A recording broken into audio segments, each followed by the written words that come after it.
góðu gestir. Þið heyrið vonandi í mér öll, ekki?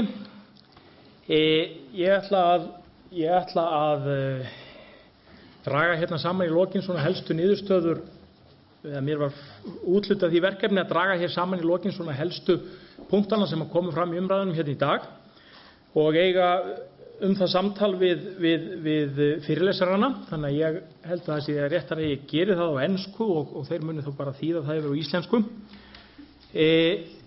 Dear forestry colleagues, I must say that the presentations here today have been outstanding. Many thanks to all the speakers for a job well done. The speakers presented different but very interesting dimensions of forests from the global to the local.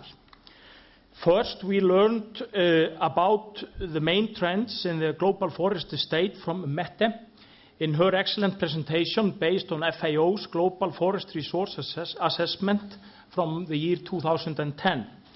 It is really encouraging that the deforestation rate is slowing down in the tropics and that forest governance is gradually moving towards more sustainable forest management regimes.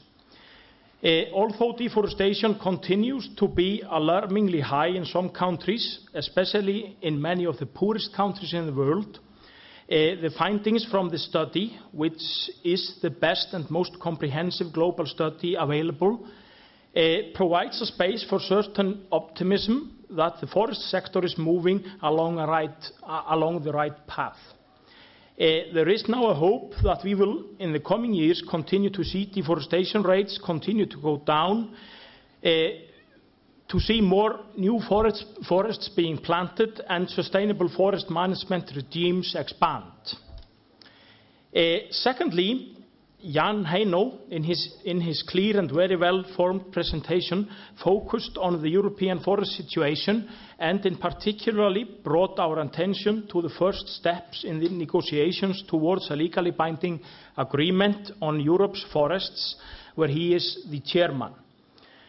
It was a major step taken at the ministerial meeting in Oslo last June, where all the 46 European countries except the Holy See, if I remember correctly, signed to enter negotiations towards a legally binding agreement on Europe's forests. It is a fact that forests are national assets and their governance is bound to national policies and legislations. It is therefore the responsibility of the sovereign state to appropriately conserve and secure sustainable governance of its forest resources. However, and very importantly, do forest ecosystems also have common resource properties that impact across and beyond national boundaries? Let me just mention a few important issues you all know and have been raised again and again here today, such as climate, water, soil protection, and biodiversity, that are all forest-related issues of common concern that need our joint and collective responsibility. A joint action towards protection and sustainable use beyond the capacity of the nation-state is therefore needed to secure the delivery of such forest ecosystem services. And I want to stress that point, it is important that forestry gets a voice on its own to speak for the interests of forests in the complex international world of conventions and frameworks.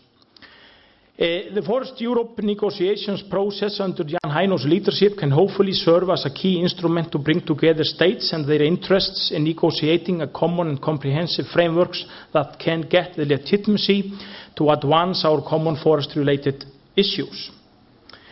And thirdly, we heard here today a very informative country-specific cases from three excellent speakers, Mona, Aina and Þröstur, from different Northern European countries that are, however, all under very different stages of what we can call the forest transitions.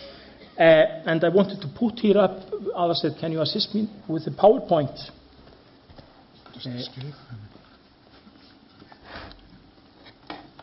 Já, það bara komið.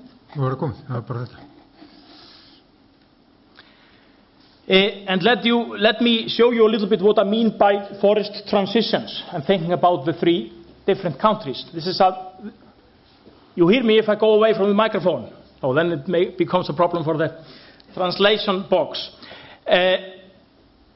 We can think about the status of the 3 different countries, Ireland, Iceland, and Sweden, according to this extremely simple diagram that in a way shows or applies to most countries in the world. And if I explain very briefly what is here,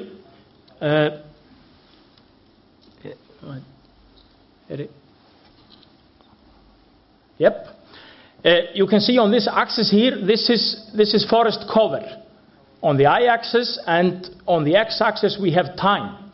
And if you think about most countries, we can take the example of the Democratic Republic of Congo in Central Africa, which is a big country with approximately 70% forest cover, I think. And most of their forest cover is relatively intact. So if you think about the Democratic Republic of Congo, they would be somewhere very high here on the axis with something like 60-70% forest cover. And then most countries, through time, travel along this line that we see here. And if we take the case of Sweden, for example, I believe that in the early days, something like 70-80% of the country of Sweden was forested. Forests that we can classify as a gift of God. They were there at day one. The Swedes degraded a lot of their forests and partly removed them, especially from the western parts, down along this line as time was passing, but fortunately never ever totally plundered their forest cover. So the Swedes somehow went from 70% down to some bottom, which I'm not sure what low was, but Monica can maybe inform me about that, and then have since the last 150 years or so be traveling upwards again, adding new forests to Sweden. Iceland started here with something like 25% forest cover, something between 25, 30, 35, we don't know that exactly, and traveled through the 1100 years of settlement down almost to zero, more or less eliminated all forests that were to be found in the country. Is now currently located along this line, still very much down to the bottom, but as Thruster very clearly indicated, we have started our process upwards again.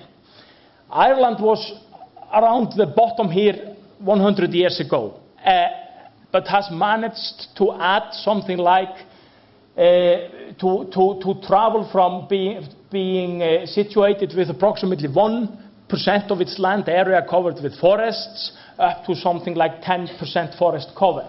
So the Irish are somewhere along the line here on this upper tail and have the intentions to travel upwards even higher towards something like 17%, if I understood Aini correctly. I think all those cases were extremely informative and added a lot, especially to the forest discussion here in Iceland. The Swedish forest, if we start to look at the case of Sweden, they are now a vast natural asset that covers something like 70% of the land area and provide employment to something in the scale of 100,000 individuals, which is a lot if I consider the overall population of Sweden. I think the key message here today was that the Swedish model of sustainable forest management is really a remarkable example of how a country has been able to govern very valuable natural resource in a sustainable way for the welfare of the country, seeking to balance protection and production. The case of Ireland that Aini presented was a story of forest plundering.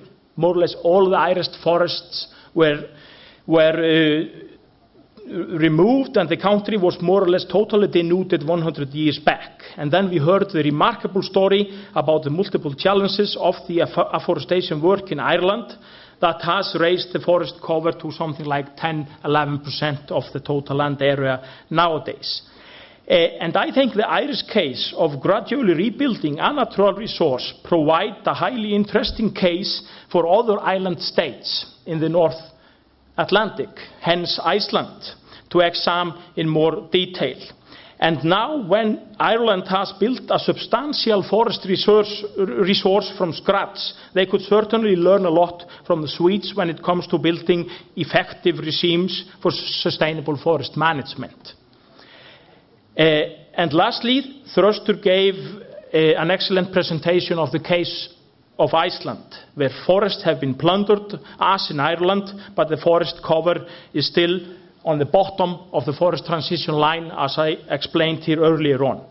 But the key message is, of course, that there is, however, a great and proven potential to expand the forest cover, and by that to create an important and valuable natural resource capable of providing multiple services to Iceland.